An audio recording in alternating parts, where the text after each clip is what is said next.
Police যে লেভেলে নেমেছে, বলেছিলাম না, চাটুকার মনোজ বার্মা আর রাজীব কুমার, রাকেশ সিং এর বিরুদ্ধে অভিযোগ থাকলে মামলা হবে, সে লিগালি লড়বে।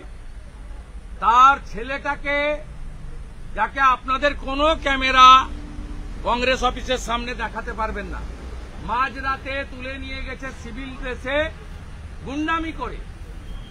এবং এই ছবি দেখলে যে কোনো লোকের চোখে জল আসবে। ওই বাচ্চা ছেলেকে শুধু তুলে যাওয়া নয়, রাকেশ সিং এর মেয়েকে যেভাবে মেরেছে এই পুলিশ, এই ছবি যদি দেখেন, দেখুন, সরি টু, মানে আমি বাধ্য হলাম এই ছবিটা দেখাতে।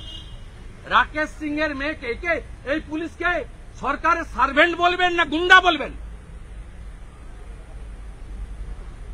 জিন্সের প্যান্ট, টি শার্ট, 8 মাস পরে ছবি ধরে ধরে এদেরকে বিরুদ্ধে ডিসিপ্লিনারি অ্যাকশন শুধু নয়, এই গুন্ডা পুলিশের লোকেদের ছবি ধরে ধরে জেল খাটাবো আমরা, বলে রাখলাম। দেখুন কি করেছে, কি করেছে দেখুন, দেখুন, একে রাকেশ সিং এর মেয়ে, বাচ্চা মেয়ে, দেখুন, দেখুন কি করেছে। ও ছেলেকে নিয়ে গেছে, অ্যারেস্ট করেছে। আমরা মনোজ বার্মা দেখুন হাতে কি করেছে, বাচ্চা মেয়ে, ইনি মহিলা মুখ্যমন্ত্রী।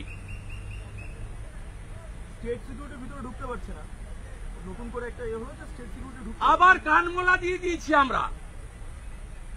মমতা ব্যানার্জি